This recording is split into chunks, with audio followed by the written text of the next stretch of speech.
Website टाकलेला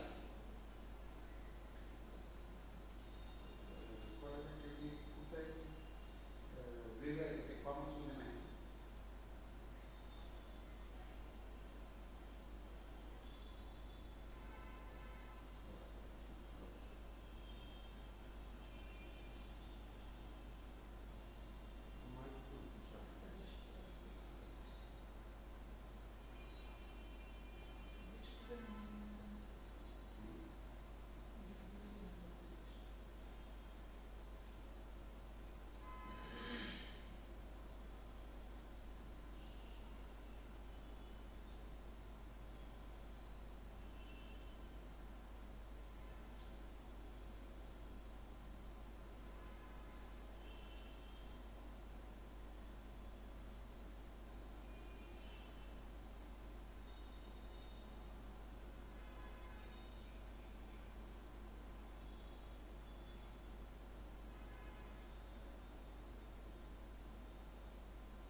आवाज येत नाही.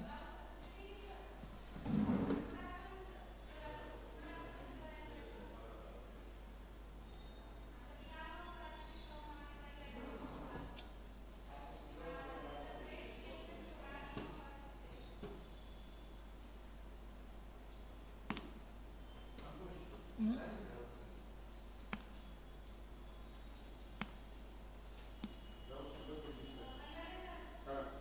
आवाज येतो का बघा कसं.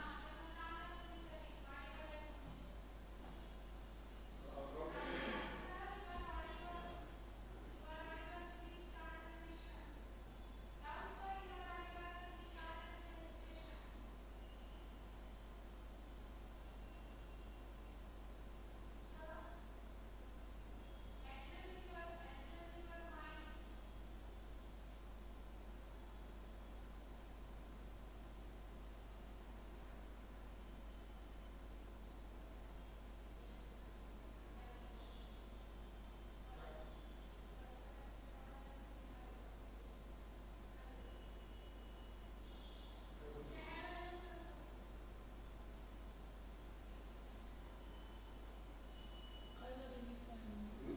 आवाज आहे का नाही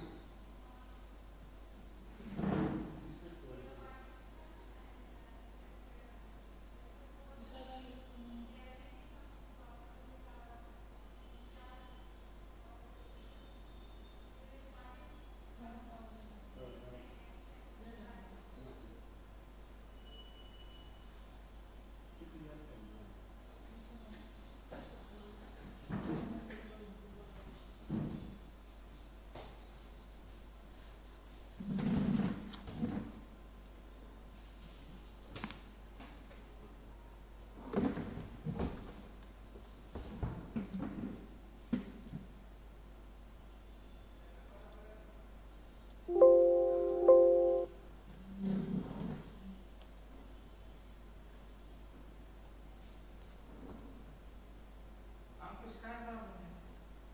आवाज आवाज येईना गेला. तुम्हाला यायला होता का मॅडमचा आवाज? हो.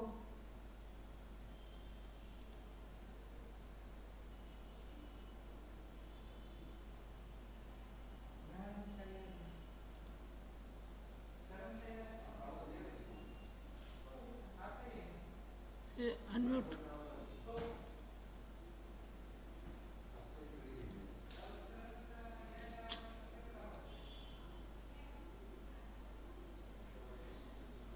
अनम्यूट नाहीत त्यांनी.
ग्रुपमध्ये जॉईन आहे.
at Maulana Azad National Urdu University.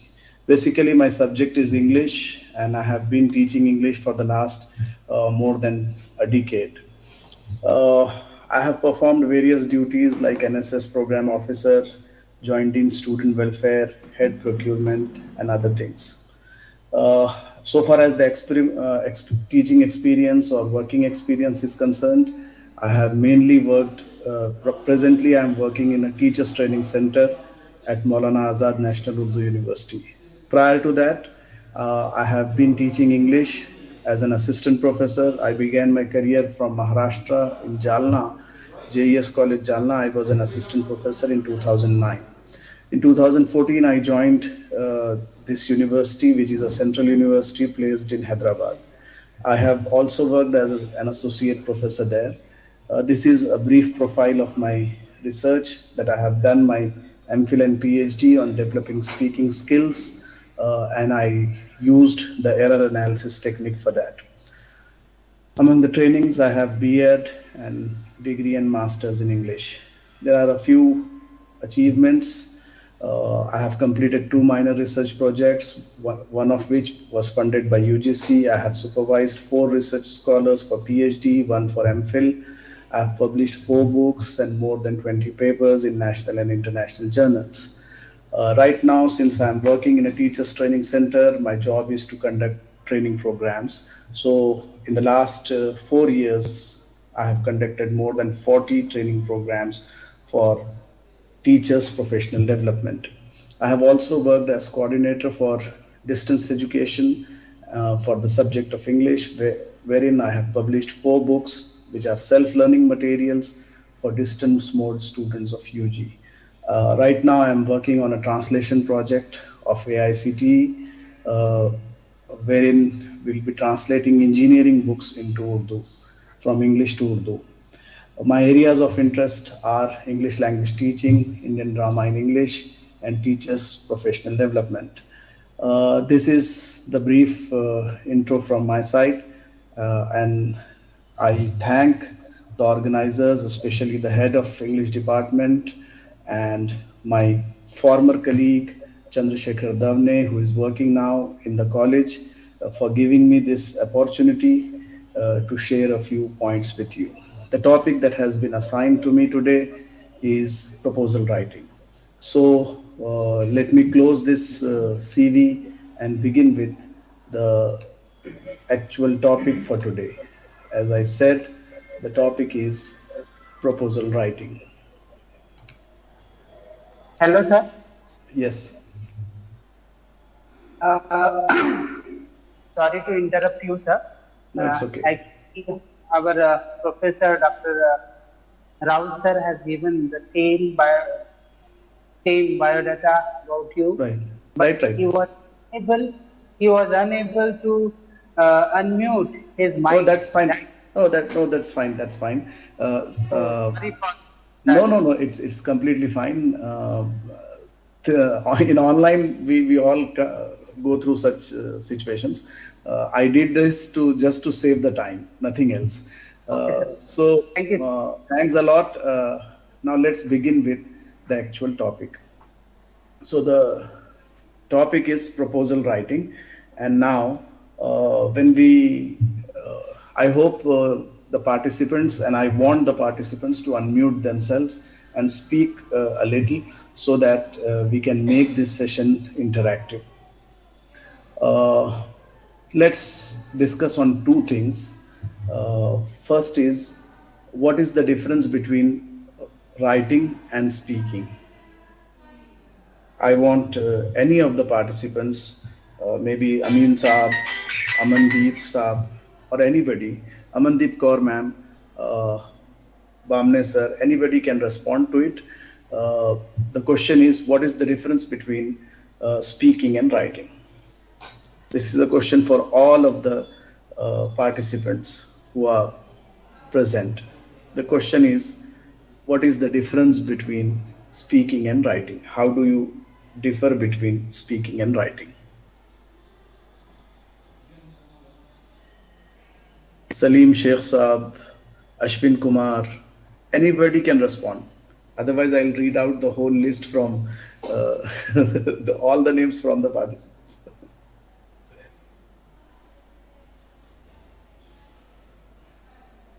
Please.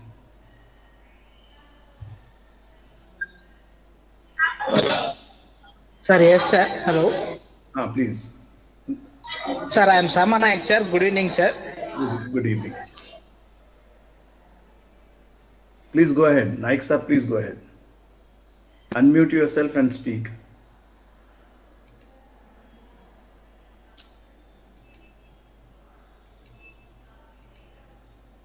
Please unmute yourself and speak.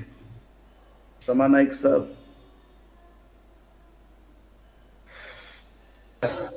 Now okay, sir? It's okay. Now okay. Yes, it's okay. Please speak. Yes, sir. Sir, one of the different skills between writing and speaking is the use of repetition, sir. In writing, you usually want to avoid being a repetitive. Right. Reporting writing is not a very creative and Okay. can often cause to reader become a border. Okay. This is the speaking and writing differences, sir. Okay. And Yes. any other difference? The difference that Naik Saab has pointed out is in writing we avoid repetition, whereas repetition can be a part of when we are speaking. Hello. Repetition does not sound. Yes. Please. Hello. Yes. Yes, please. Sir, good afternoon, sir. I am Kritika. Yes, Kritika, please speak. Sir, in speaking, grammatical mistakes are accepted and we can correct it, sir. But when it is a written document, grammatical error should be avoided. Because written documents are permanent, where speaking we can change unless it is recorded. Right. Okay, so we have two differences between given by our participants. One is about repetition and the other is about grammar. Anybody else who would like to speak on the difference between speaking and writing? Yeah, good afternoon, sir. I'm Dr. Sumitra from Tamil Nadu, Madurai. Yes. In writing, we have to be very careful when we are choosing your words, because we can go back and reread it. We can do all kinds of corrections. Right. But when we are speaking, the exact words we are choosing are not so important, because people are not going to recall what we have already spoke on that day. Okay. So, like grammar, even the choice of words also matters when we write. You all know Yes, sir. that, yes, please. Is there anybody else who wants to speak? Yes, sir. Hello, sir. Yes, Mallika ma'am, please speak. I am Dr. Mallika from Urdu, Tamil Nadu. Yes, ma'am. So speaking is not followed any format. Depends upon our colloquial languages we are using for the speaking. Okay. But in literatures, writing, we have to follow certain norms. For example, we are framing a sentence. We have to follow certain literature formative. Right. That is the difference between speaking and writing. Sure. So, yes.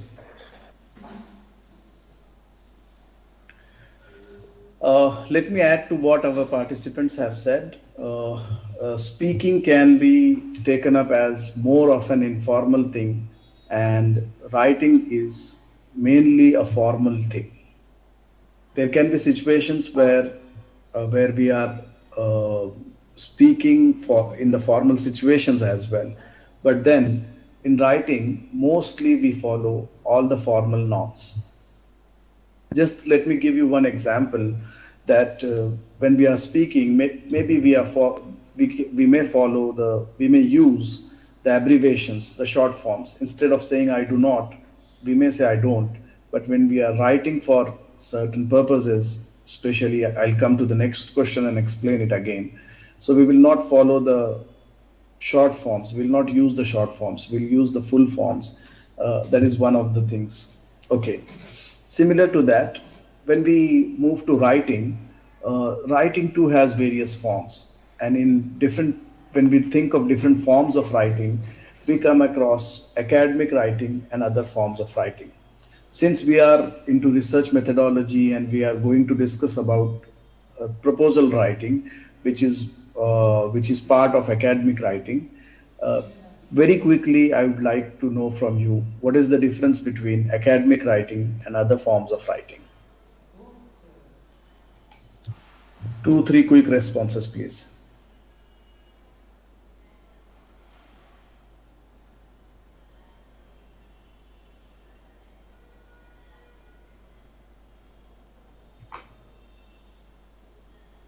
How will you distinguish between academic writing and other forms of writing?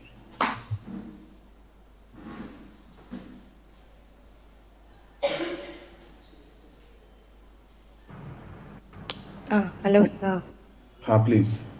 Sir, academic writing focuses on any theory or something like that, sir. Okay. And other writings will be on general topics. Okay. And academic writing will be more formal, and other writings can be informal too. Okay. That is my. So academic writing is more formal. So the thing is, writing in itself is formal, and in that academic writing is more formal. Okay. That is. Sir. So, please. Yes, I am Sama Naik, sir. Naik sir, please speak. Hello. Sir. Is academic writing are descriptive or analytical or perspective or critical, sir? Okay. Those type of yes, sir. Descriptive or analytical or perspective and critical, sir. Right. So those type writing has specific language features. Right. Language features and purpose. In many academic texts, you needed to more than one type. Is formal writings. Right. Yes. One thing is it is formal writing. Another thing is it can be descriptive. Next is it will be critical, and it, as the other participant also said, it will be more of. It may be based on a theory or something. Okay. Yes. Any other thing? Yeah, as you already mentioned that academic writing should be a very formal writing. Right. And when you are going in research methodology, the hypothesis is very much it's very more important than the other more writings, I think so. So academic writing is very different from the normal writing. Excuse me, sir. Please. Hello, sir. Please speak, ma'am. Academic writing is focused on a specific topic, and non-academic can be focused on general topics. Okay. Academic writing will be very focused kind of a thing, where we'll choose one topic and we'll deal with that topic only. Right. Anything else? Sir, academic writing, it takes time for publication, and other writings, I think, I'm not very sure. We can publish it easily. That is my viewpoint. Okay, so that is a very utilitarian kind of difference you have pointed out. That academic writing, it takes time to be published, and whereas other forms of writing, they get easily published, like a newspaper writer. So you can publish a newspaper write-up every day, but you cannot publish a research paper every day, right? That's a very informal kind of difference you have pointed out about a formal topic. Thank you. Anything else? Hello, sir. Please. Sir, I think academic writing is the writing which is associated with official rules, regulations and norms of writing. Okay. And the another type of writing is casual writing, which can be used in day-to-day activities for taking something from some place or elsewhere. It is actually the writing which comes from the newspapers, journals, research articles, and other books or etc. That Right. is the formal type of writing. I think academic writing Right. is that is. Right. So academic writing follows certain patterns, certain rules, regulations, and this all, whatever you have pointed out, will lead to the next thing that we are going to discuss. Now, why we began with the differences between speaking and writing, and then differences between academic writing and other forms of writing is the topic that is assigned to me is proposal writing. And I want to start by saying that proposal writing is part of academic writing. And I want you to know that there will be certain specific rules, as you said, and certain specific formats that are necessary to be followed when we are writing a proposal. So while writing a proposal, please keep in mind that this is a twice formal, a doubly formal kind of a thing. Do not use sentences that we use in our day-to-day conversations. Do not use any format that comes to your mind. You will have to follow a particular format. And over the period of time, we have very well defined that what are the major elements, what are the major things that need to be added in a research proposal. So for today's session, very quickly, what I will do is I'll explain some elements of a research proposal, which are essential elements of a research proposal. And then while each element is being discussed, I'll also talk about how to write under that particular subheading or sub part or that particular element. If time permits, I'll show you two examples. One is the example of UGC minor research project proposal, and other is ICSSR project proposal. If time doesn't permit, I'll forward the PDF to the organizers and request them to share it with you. So let me move to the elements of a research proposal. But before that, when we say that we are going to write a research proposal, first of all, we need to go through certain things. We need to think over what topic do we want to work on. What is the major question, research question that we want to handle? And when we think on this, we need to do a little survey of whether this question that has aroused in our mind, is it valid? Is it academically fit? Have other people worked on it, or something near to it? Then we have to select a specific question, a specific issue, a specific problem for our research.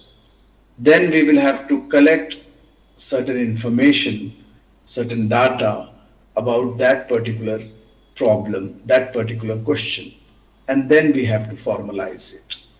This is what goes in the pre-activity of a research proposal.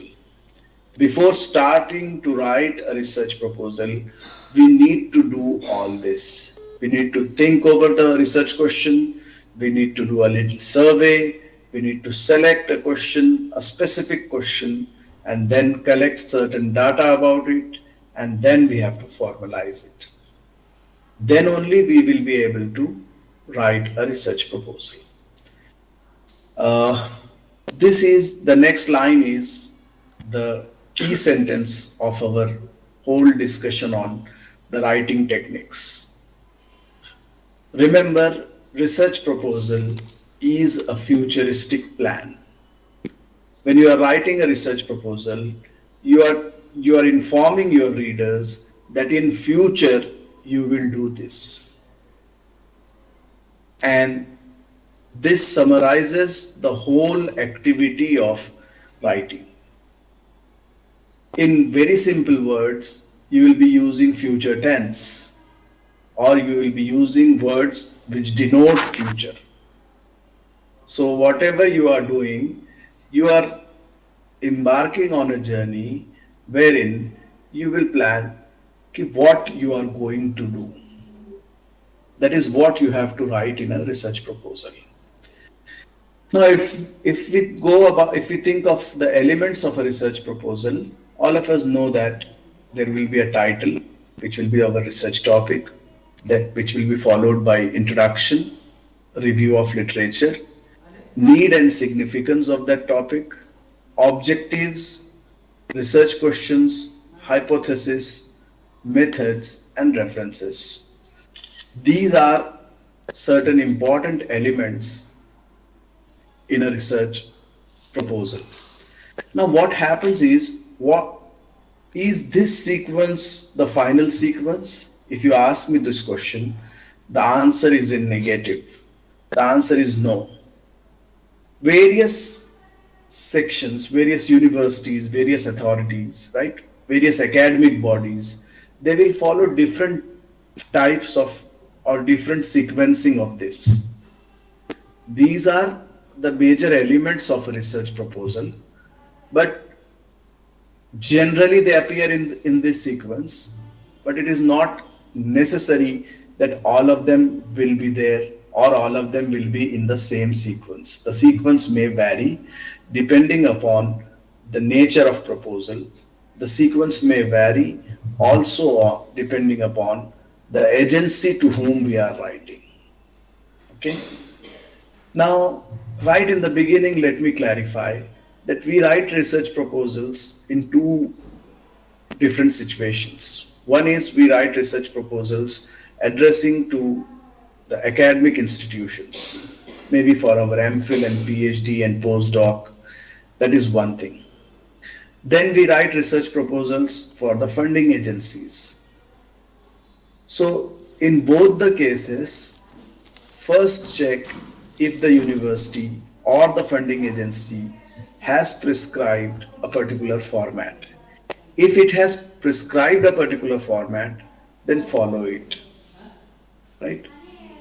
In the lighter vein, when the juniors ask the seniors about how to go about in research or what are the techniques to be followed in research, some of the seniors, smart seniors, they suggest follow your supervisor. So, like that, if the university has given or if the university has prescribed a particular format, please follow it. If the funding agency has prescribed a particular format, please follow it. Otherwise, you can go by this. Okay. Even in the formats prescribed by the university or the funding agency, you will find some of these headings, some of these elements. These are the major elements of a research proposal. Now, let's come to the first thing. First thing first, title. Now, I request my dear participants to read the first title and comment on it. Do you think that anybody can read the first title, the title being shared on your screen, right?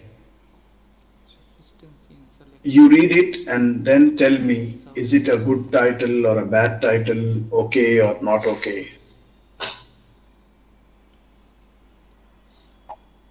Sir. Yes. Yes, sir. Resistance in select South Asian women's memories, or empowerment of women, a sociological inquiry. Just a minute, Naik sir. There are two different things. So first, when we have read the resistance title, right? So yes, sir. Yes. So what idea do you get from this title?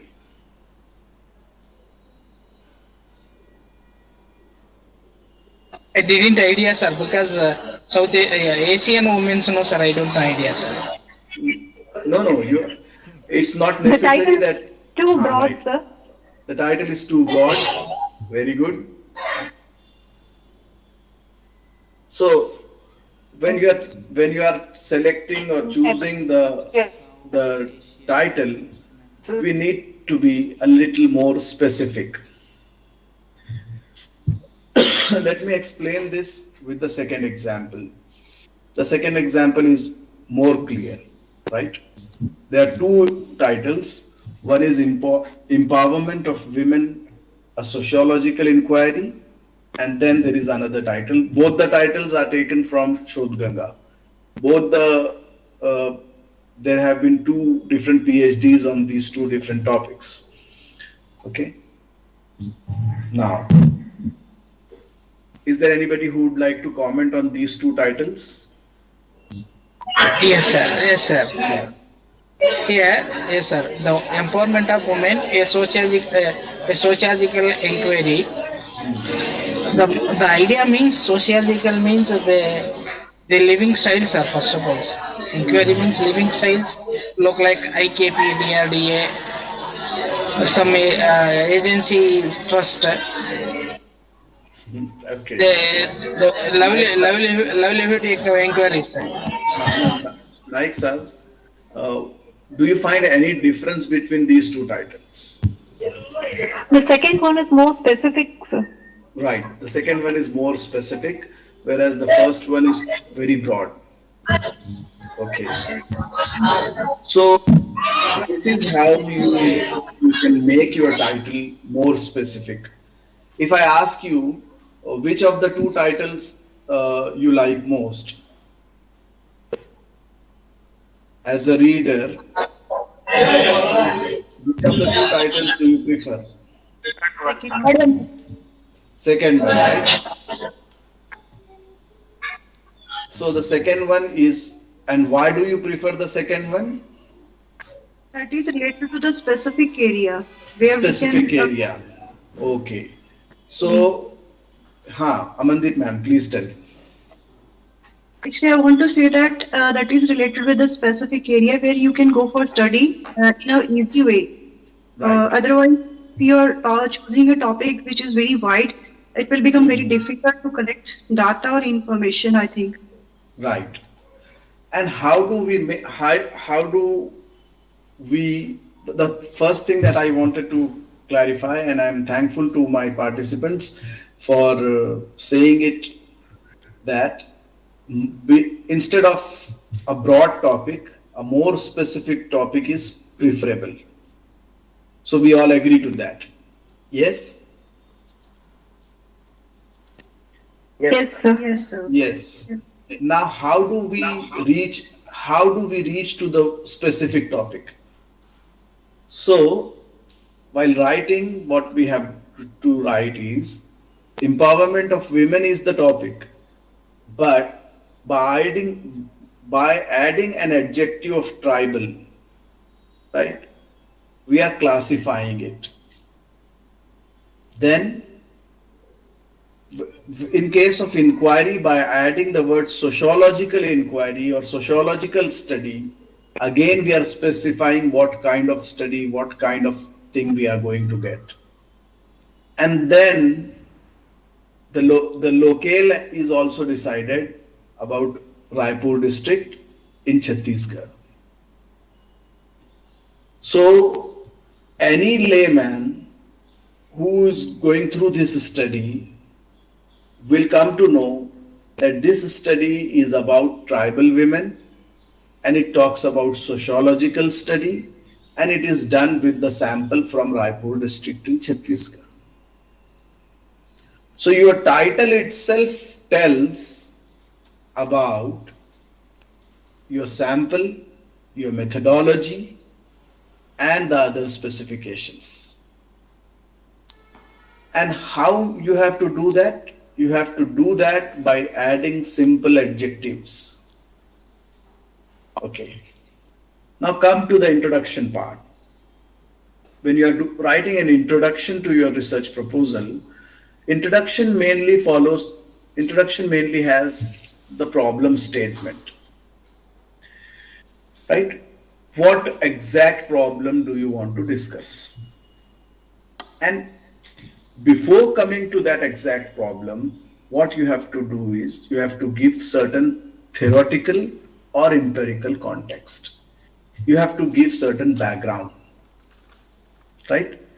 So, like in storytelling or when in high schools we teach students to write short stories, and we tell them once upon a time there was a man. So all stories begin with the once upon a time there was a village, once upon a time there was this, once upon a time there was that.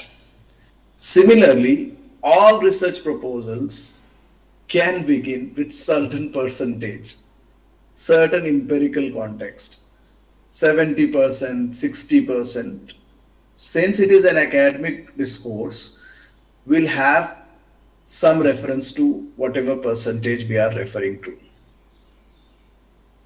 So if you are writing the context of your research proposal, the background of your research proposal, what you have to do is you have to introduce that, for instance, empowerment of women was the example which we took in the title.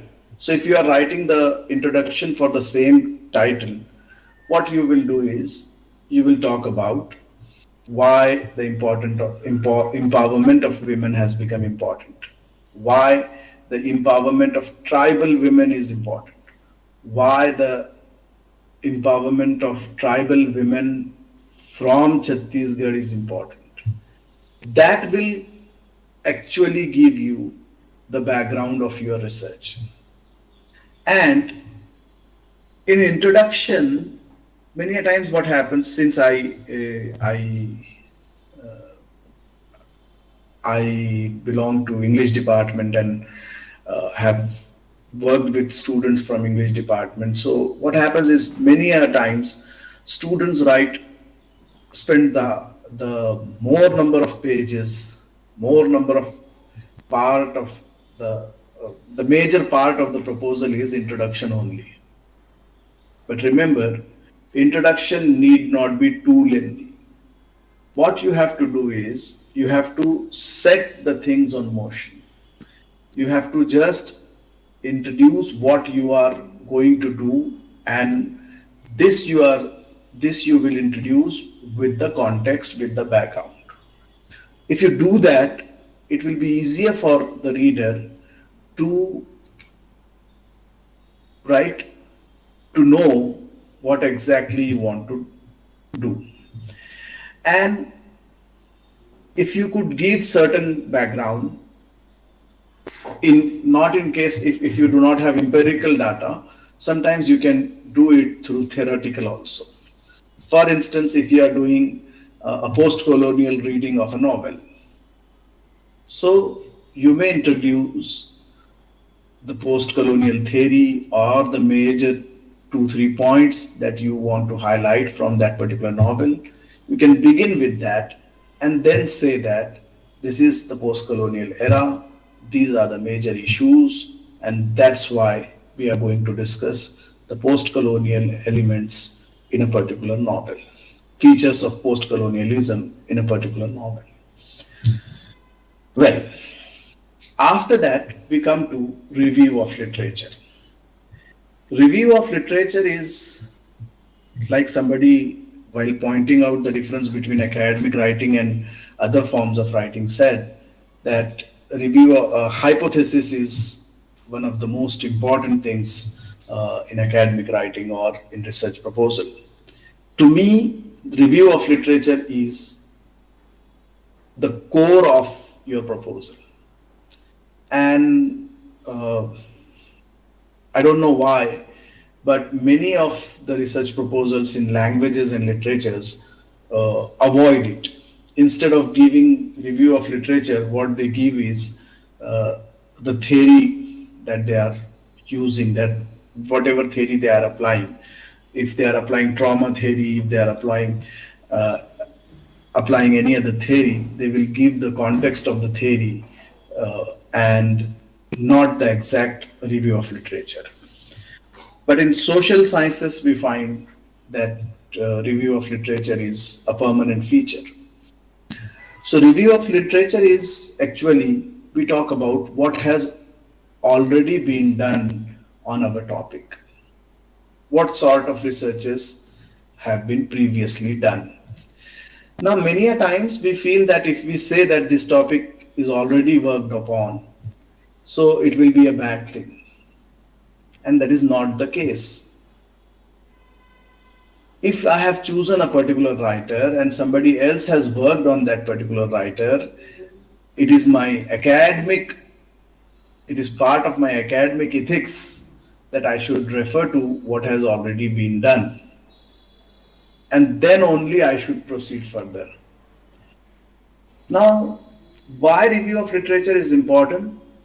Because it will tell the readers that up till this point others have worked, and from this onward I am carrying it forward. So even if sometimes I say this to my students, even if you want to work on Shakespeare, you can work, but you will have to tell that you are working on this new aspect of Shakespeare. You are working on the writings of Shakespeare with this new particular lens, with this new particular theory. Now, when you do this, it helps you a lot and it increases the academic worth of the whole endeavor. That, for instance, in Indian drama, somebody has already worked on Vijay Tendulkar, and now you want to work on Vijay Tendulkar. So you will have to decide that what others have done and how your research is different from them. And that is actually the finding of research gaps. Okay. Now let's come to how to write the review of literature. So if you choose a topic, first of all, what you have to do is decide your broad area and classify it, divide it, categorize it. If you are working on, let's say, as I said, Vijay Tendulkar as a dramatist, this is your topic. So what you are doing is you are working on a playwright who belongs to India. At the same time, you are working on a playwright who belongs to Marathi theatre. At the same time, you are working on a playwright whose plays have been translated into English. Now, what you can do is you can give the review of literature in these three major categories.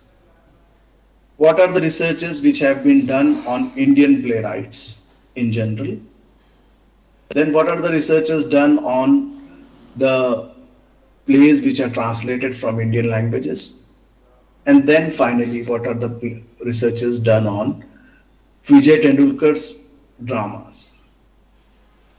If you divide it in this way, what will happen is it will be more easier for you also to know whether your topic is worth or not. Because review of literature is not just for the readers. Review of literature is not just for the examiners of your thesis or evaluators of your research. It is also for you, because it tells you that whether you are going in the right direction or not. Then there is another point when we are writing about the review of literature. How do we sequence it? There are various sequencing patterns. One is the alphabetical order, another is the chronological order.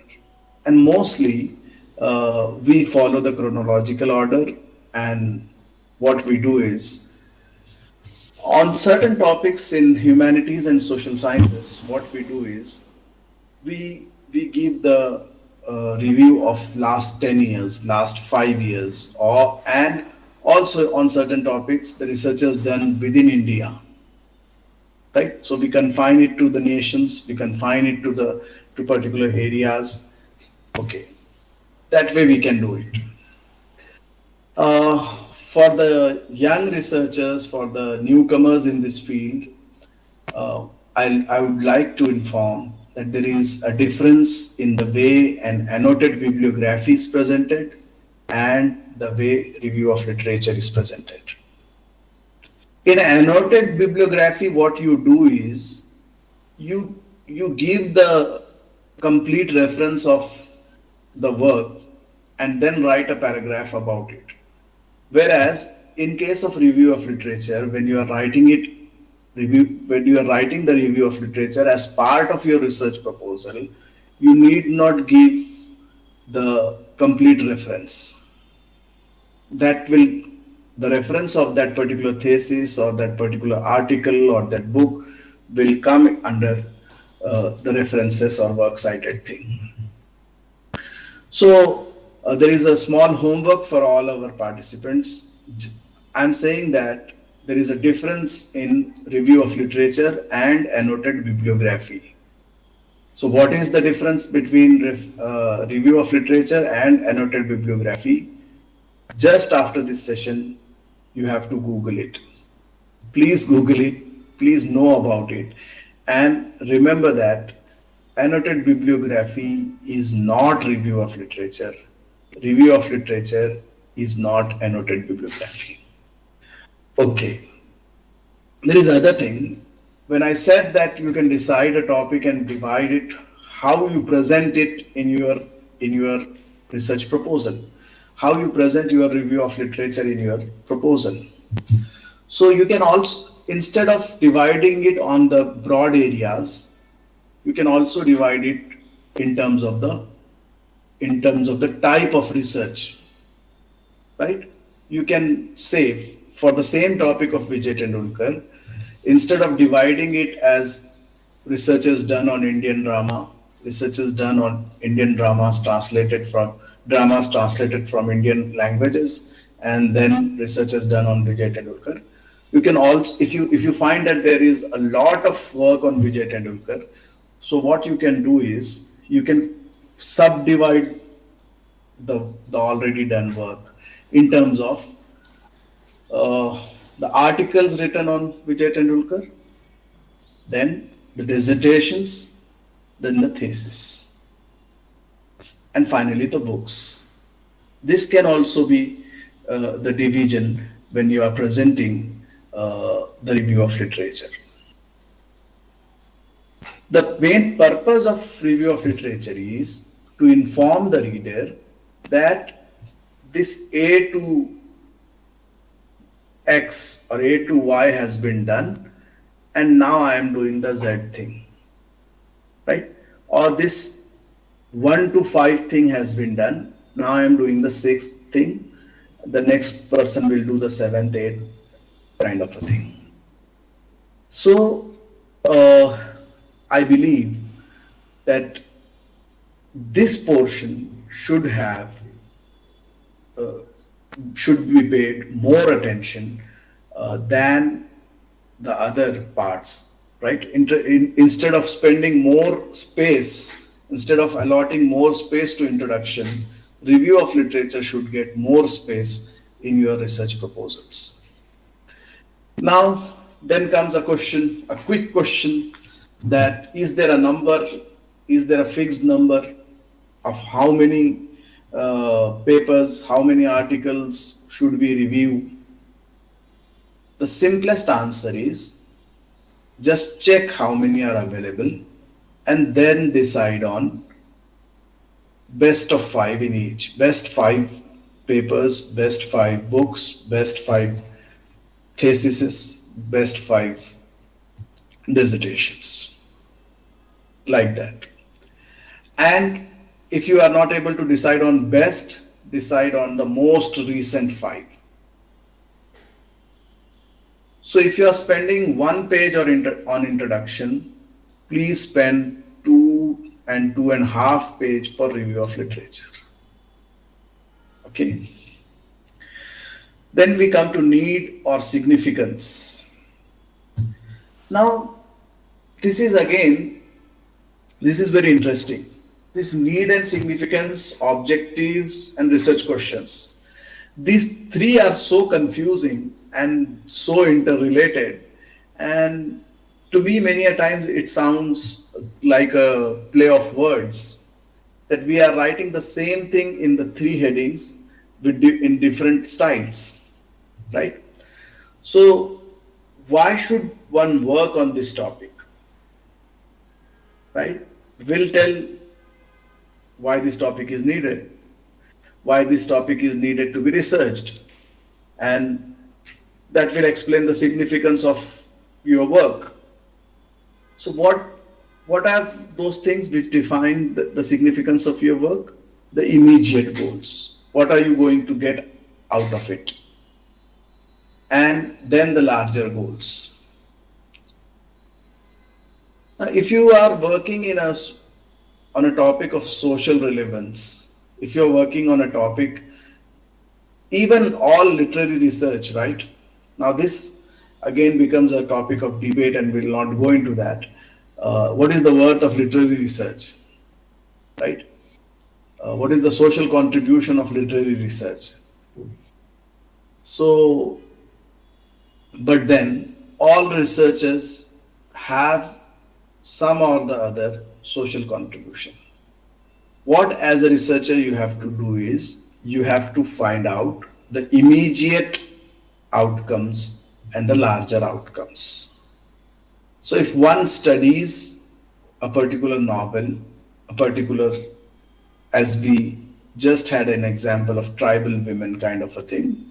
So there are two parts of it, that when we are knowing about the status of empowerment of tribal women, so the immediate goal is, it will help us in formulating certain policies.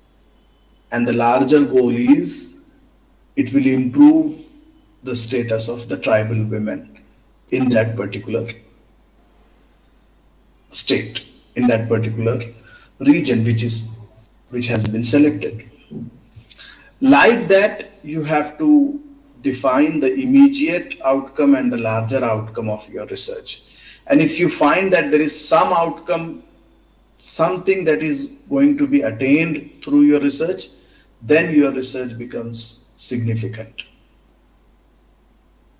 But a line of caution, please avoid overstatements, right? You are doing research on a feminist poet and you are saying that with this you will solve all the problems of women in India. This is not going to happen. This is an overstatement, right? This research will enable us to know the status of women in a particular locale or in a particular society, in a particular what you call decade or so. That is okay. But then if you are saying that through your research you are going to solve all the problems of those particular women, right? It's an overstatement. So avoid such overstatements, because we find that when it comes to research proposals, they are very overstated. And when we see the research report or the thesis, right, many of the things that you had chosen to work on are not answered in your thesis. I'll come to the next part of it, which is objectives. If you say that there is going to be certain benefit, certain significance in your research, that will lead you to tell what are the objectives of your research. And those objectives, when you are presenting them, you should begin with the journal thing and go to the specific thing.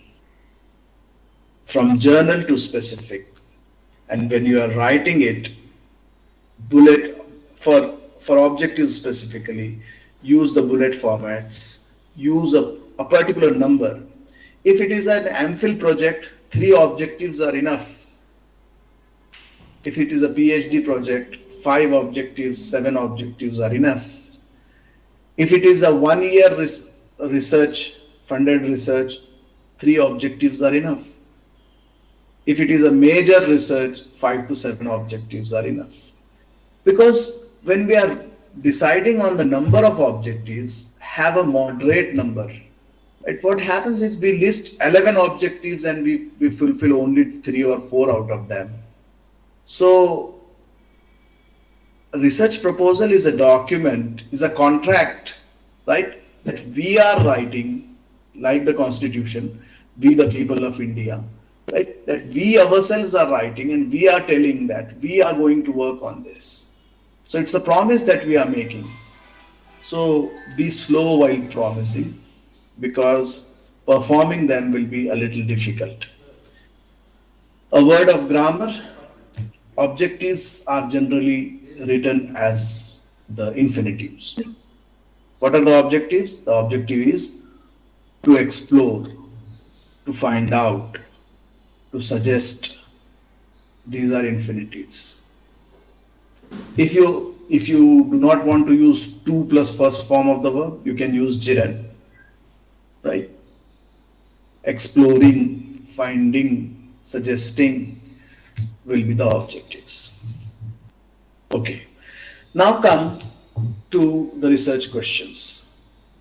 You have decided on the objectives of your research, and those objectives will lead you to the research questions. Because whatever you are going to do, these objectives will define that how you can attain them. Because if you have fixed your objectives, you have to choose a methodology to reach to that objective. So objectives will help you in framing your research questions. So if you have 3 objectives, you can have more than 3 research questions as well. There will be certain objectives for which you will have 2 or 3 questions. There will be certain objectives which you can satisfy with 1 research question.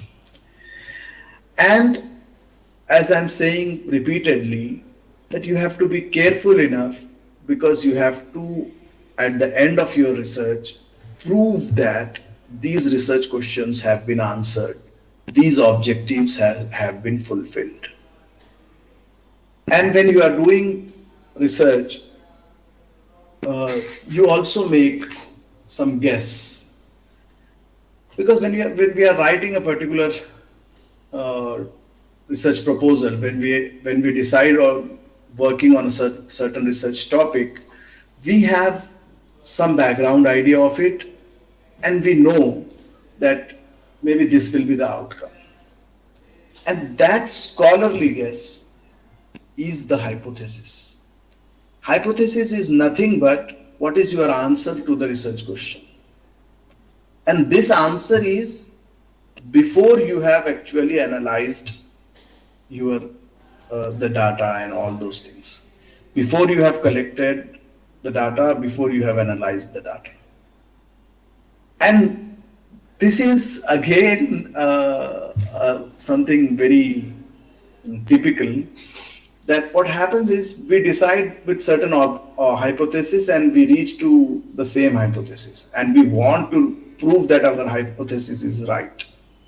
That's not the case. For instance, I have worked on developing speaking skills among Urdu medium, Marathi medium students. So I began with the hypothesis that students from non-English medium schools do not have proper competency or do not have the command over the speaking skill. If this was my hypothesis, I need not tamper the data to prove that my hypothesis is correct. It may happen that I began with the thinking that the non-English medium students cannot speak in English. This was my hypothesis. And what I actually found is they can speak. So there is no harm if your hypothesis is proven wrong. It's just a guess. Then this hypothesis is more associated with our quantitative researches. Wherever empirical data is there, in those situations, hypothesis will be more required. In other cases, in our textual kind of analysis, if I'm doing a textual analysis of a particular poet, do I need to make any hypothesis? No. In such situations, I will use a research question. And I'll try to get an answer to that research question. Okay. Now methodology. The next part is, all this you have to write in your research proposal. And as I said in the beginning, you are writing that this is what you will be doing. This is what you will do. Okay. Now, there are various ways of doing research. You can do research with experiments.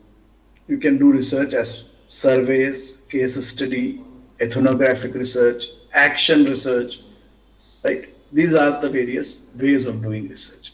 In case of literary researches, we do the textual analysis kind of a thing.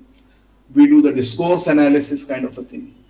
We apply a particular theory to a particular novel. So applied kind of a research is there. So decide that to get an answer to your research question, to fulfill the objective, which of all these methods is good, is proper, and then apply it. Now, if a student wants to work on post-colonial writings of a particular post-colonial elements in a particular novel, what happens is the students explain post-colonialism differently and explain the novel differently. There is no coherence and no relation. What is actually expected is you will explain post-colonialism and the major features of it, then apply it. Then you will have a list of 5 to 10 things that come under as the feature or the major elements of post-colonial novel, and then you will apply it to a particular novel and see whether they are available, whether they are there in that novel or not. So my friends from English department will agree with me that in most of the researches, what we find is this application part is missing.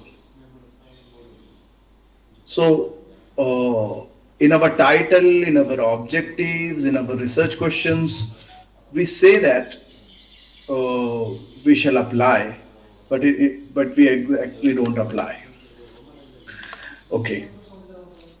In certain contexts, so when you decide that whether you are going to experiment or survey or case study or action research, if you are from education background, action researches are done, right?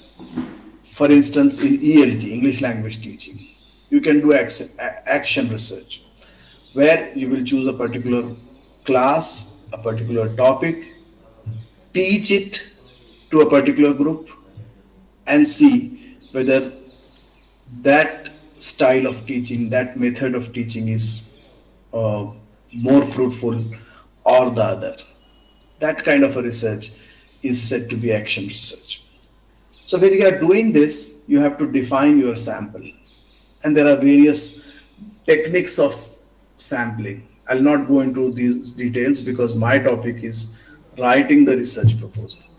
But when you are writing a research proposal, you have to mention what sort of sample are you using. Now, in case of literary researches, you will have to tell which of the texts of Tendulkar you are working on.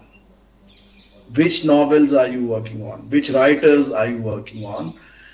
Your primary sources will become the sample. And in case of other researches where you are doing a survey or an action research kind of a thing, you will have to also tell about what will be the tools of data collection. Whether you will interview the sample whether it will be an interview or just a questionnaire being shared, what. And then again, if it is a quantitative kind of a research, so which statistical tools you will use. All this you have to define in terms of methodology of your research. I would like to suggest, if there are participants from social sciences background, that review of literature and methodology, these two things are so important that if you are careful on these two topics from the beginning, they will make 2 chapters of your research, right? I've seen some of the researches in social sciences wherein review of literature is an independent chapter. So if you start working well right in the beginning, what will happen is it will help you to write the chapter. Similarly, the data analysis thing, if you have decided your methodology properly, your writing of data analysis will be easier, because here you are deciding on what exactly you are going to do. So plan it properly. Now comes the referencing thing. But there are various styles of references. You can give the references in APA style, Chicago style, or MLA style. This again depends on in which faculty or in which stream of knowledge, in which discipline you are working. Various styles are popular in various disciplines. For instance, in literary researches, this MLA style is more often used. In social sciences, APA is popular. So but the thing is, decide on one particular style and stick to it. Consistency is a very important thing. You decide on one style. There can be, instead of these 3 samples, there can be some other style which is preferred by the university.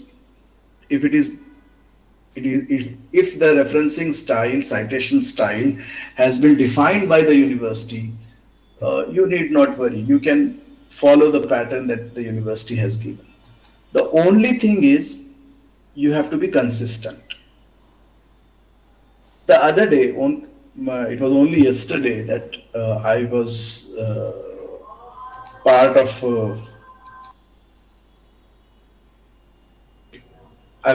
a Viva, and what the student has done was, for his 3 chapters he had used the heading of work cited, and for the 4th chapter it was references, and the 5th chapter was again work cited. So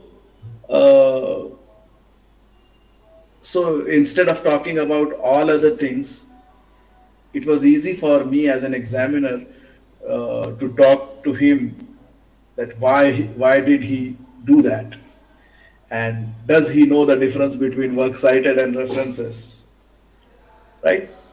So this is a very simple thing. Referencing style is a very simple thing, but we unnecessarily complicate it. And these days there are softwares available wherein you put the information and give the command in which style you need it, right? So it will arrange the whole citation for you in all the 3 styles. Okay, if you are able to see it, the same book has been shown here in all the 3 styles, or the same article published in a same journal. So in certain cases you can have your own style of referencing as well, but then why use our own style when there are certain standard styles, right? Follow certain standard style, that will be easier. If you are writing a research paper for a particular journal, they will give certain style of referencing. You have to follow that. But in case of research proposal, I suggest that follow any of these three or any of the standard styles of references. Okay. Now let's sum it up. When we are writing a research proposal, as I said in the beginning, there is always a question of the word limit. I have seen research proposals. The other day I was writing a proposal for a US consulate, and they said write a research proposal in 500 words. So there will be situations where you will be asked for a research proposal where the word limit is given. So what we have to give is, you have to write the whole part which we have discussed as an abstract in 500 words, in 300 words. Submit your research proposal as an abstract. Submit your research proposal in 500 words. So what you have to do in such cases, you have to write the abstract of what we have discussed so far. But if you are writing a research proposal for your PhD, 5 to 7 pages, plan on 5 to 7 pages. The maximum is 10-11 pages. Don't go beyond 10-11 pages. It is not required. Okay. The second thing is, use simple sentences. Avoid complex sentences. Be direct. Don't be assertive, but be direct. Then the easiest way of making your research proposals objective is using passive structures. Instead of saying, I will do this, say this will be done. Instead of saying, we shall see, right? Say it will be seen. Okay. Then go for a grammar check. Earlier, English teachers were useful for this. Even now they are. But then you can go for Grammarly, or even in Microsoft or in Google Doc also, grammar check and spell check can be done. Before submitting any document, any academic writing to any authority, any office, please go for a plagiarism check. Right? Instead of they doing it, you do it, so that you will be sure that as per UGC guidelines, the similarity index is lower than 10, right? Lower than 10%. I would like to suggest that instead of Urkund, if you have access to Turnitin, which most of the universities have, it will be a better thing for you, because Urkund has a very limited kind of access. That's why it shows very limited kind of similarity index. But sometimes what we feel that in Urkund we get the lower percentage of similarity, so we should go by Urkund. We check it through Urkund and they check it through Turnitin, and then we come to know that this document is having more than 10% of similarity. So to avoid that, better use this Turnitin software. Most of the university libraries have it now. I think this is all from my side, but then if I'm allowed, I'll quickly just show the screen of UGC proposal and then we'll close it. Since I think I have 5-10 minutes more.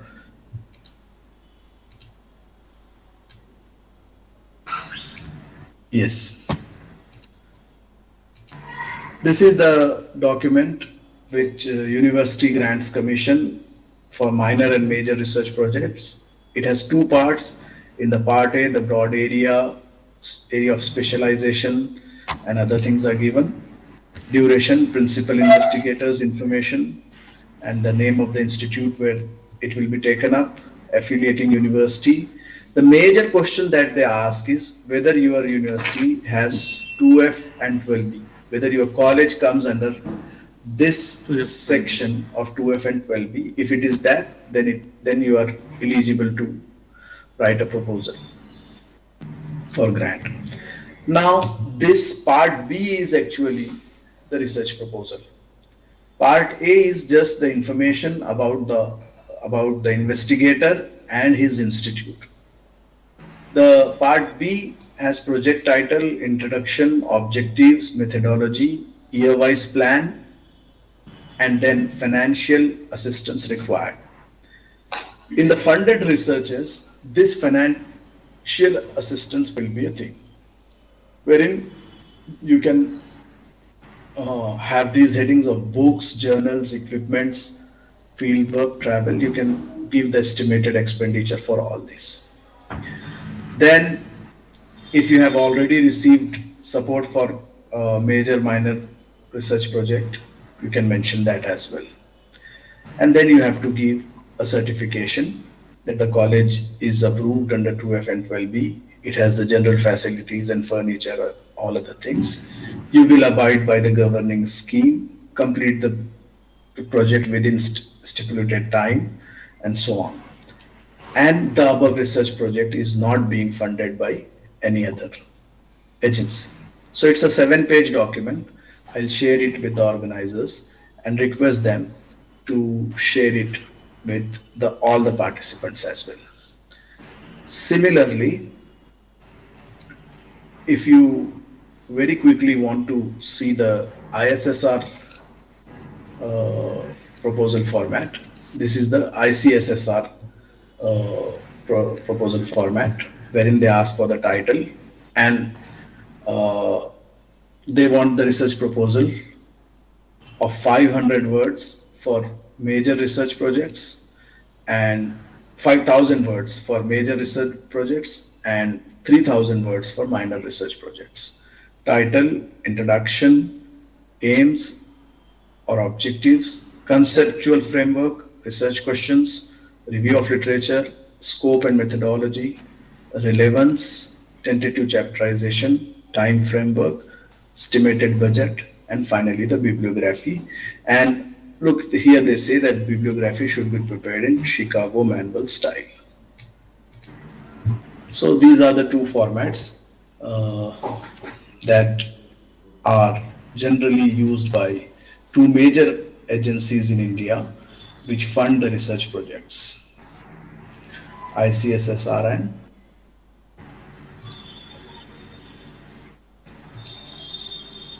UGC.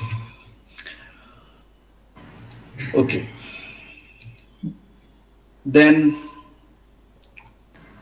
this was all from my side. Thank you. Thank you for the patience. Thank you for the participation. Thank you for inviting me and giving me this opportunity to share a few points with you. Thank you very much, sir. Here this is Raut K. Sorry for the technical error which we have faced in the very beginning of this program. Professor Sami sir, I am wordless after your too knowledgeable data which you have shared with all of us, and it is my wish that after some days or in next month we'll try to adjust your offline lecture with our students and researchers, that it will be more informative and more directive to all of us. Sir, I am wordless from the very beginning in which way, in such a better way, you have explained very silently, and no doubt you are English person and you are having a lot of knowledge related to English literature and all these things, and you are working as a director, Center for Professional Development of Urdu Medium teacher, Maulana Azad National Urdu University, Hyderabad. So you are having potential to direct many students with the keen steps. The first step, I would like to say that from introduction, review, need or significance, research questions, hypothesis, everything you have explained, and the previous steps which we have missed, I would like to welcome, as well as this will be a combination of welcome, thanks, and it's all fine, other sir. things, sir. Sir, we are very much happy. We are very glad, sir. And the data which you have shared with us will no doubt guide to the young researchers, our scholars, even we all, and you, in which way you have informed about the 3 methods of the reference writing, that either it is APA, Chicago type or MLS type. It is very informative, sir. And your work in the research field as well as teaching, you have done all the educational qualification like MA, BEd, MPhil, PhD, SET. You are having 30 years experience.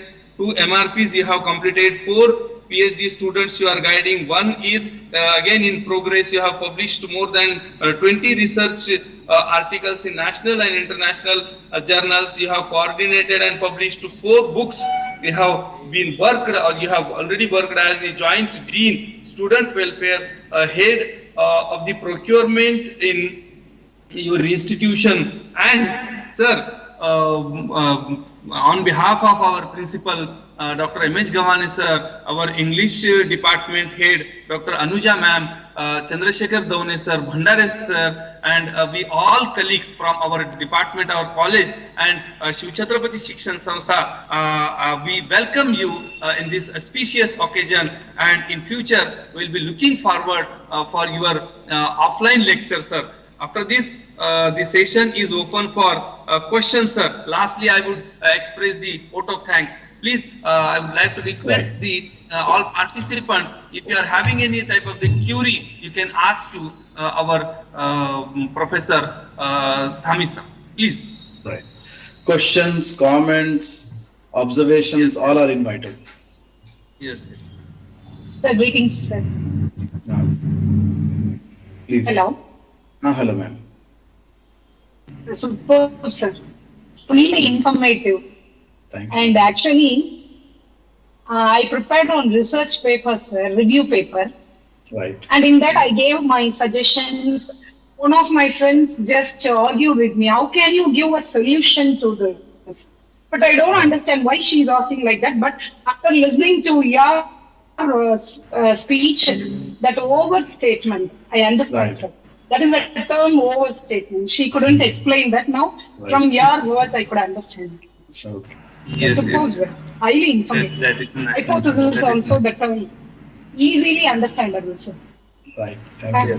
Thank you so much. Thank you. So what happens, ma'am, while doing or starting the research working, we are having many things in our mind, and we can't put all these wishes in words. So this thing may happen, and overstatements may happen. So the sir already have explained that if we are by your research on women, if you are writing that all the problems in India depending on women will be solved from your single research, it is impossible, because many problems are there and many ways are there to be solved those all problems. Yes, sir. Any next question, if it is there, please. We cannot give solution. Yes. Right. Right. Suppose, sir. That is our simple, small baby step, I can say. Is any other questions? Yes, ma'am. Sir, good evening. Sir, I really thank you, sir, but for this, I submitted a research proposal in education department. The objectives, research methodologies, the introduction page and review of literature, they are clear to understand, sir. Really useful the topic, sir. Thank you very much, sir. Yes. Thank you. Yes. Exactly, sir. It's very informative and very useful. Yes. After completion of this lecture, we will try to share the all data. Right. Copy of this, soft copy of data. That's why all the students, all the researchers will get the direction. So even the presentation can be shared. I have already shared it. You can share the presentation.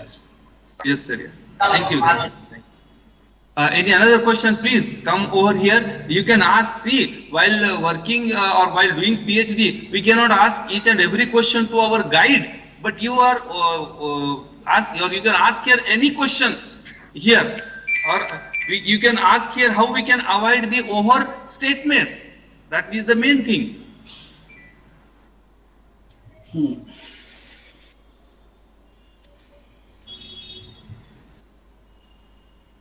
Yes. Anybody? Any question?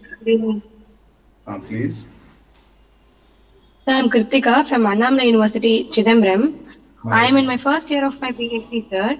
Yes, ma'am. So it is mandatory to publish 2 articles in Focus. Right. Yes. So it takes around 15 to 20,000, sir. So if you want to publish in open access journals, how should we find those open access journals, sir? No, the easiest thing is to consult the seniors in your sections, in your departments. In which department are you working? English department, sir. I belong to English department. Okay, English department. So what happens is there are various issues while selecting the journals. Some of the open access journals are cloned journals, and then even the UGC list constantly keeps updating.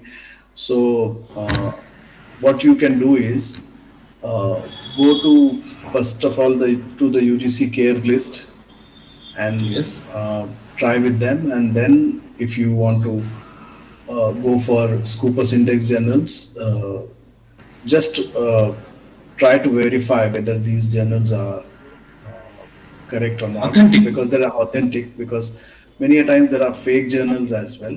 So unless you verify them, you need not go for publication with them. The second thing is, in the literary researches, better to publish in the journals where the subscription or publishing fees is not required. Such journals will take time. They will publish your paper after 6 months or 1 year, and after reviewing it and all. So instead of going to the paid journals, better to go for the journals which do not require any fees for publication. Sir, please, I would like to interrupt you. If any small list of such journals is there, please, if possible, you can share it later on. That's why we can share it with our students, sir, because authenticity is important. Right. I'll do that, sir. Okay. Thank you so any much. another question? Any another question? This session is open for questions. Please come over here, ask your difficulties, doubts, how to publish the articles, in which way we have to do the publication process. Anything you can ask to our respected sir. Yes. Sir, I think questions are over. Yes. So it's my pleasure to express the vote of thanks with the chair of the session, our principal sir, and our respected HOD ma'am, Anuja Azad ma'am, and Bhandare sir, Chandrasekhar Daune sir, who all are, Krishna sir, these all are working in the Department of English, and they have organized such a very informative, directive and useful session for this particular program which has been organized. Sir, this program is totally useful to the researchers, because during the beginning of research, everybody is having many questions in mind: what path should be followed, in which way we should have the introduction, how much introduction we should write, in which manner we have to select the objectives. So main thing is that objective selection is very difficult, sir. So you have informed everything. So lastly, I would like to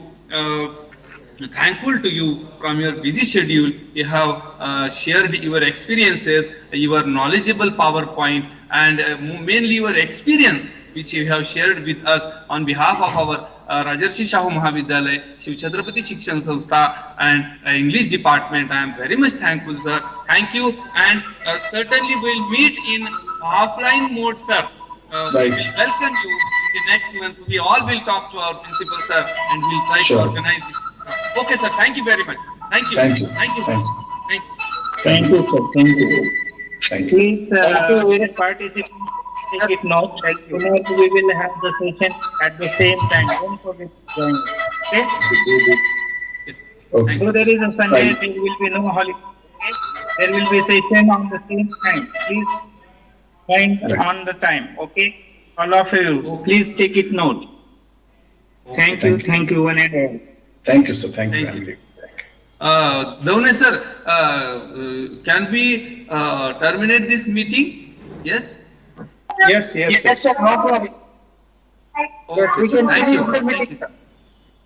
Okay, sir. Bye bye. Once again, thank you, sir. Bye bye. Thank you, sir. Thank you. Bye.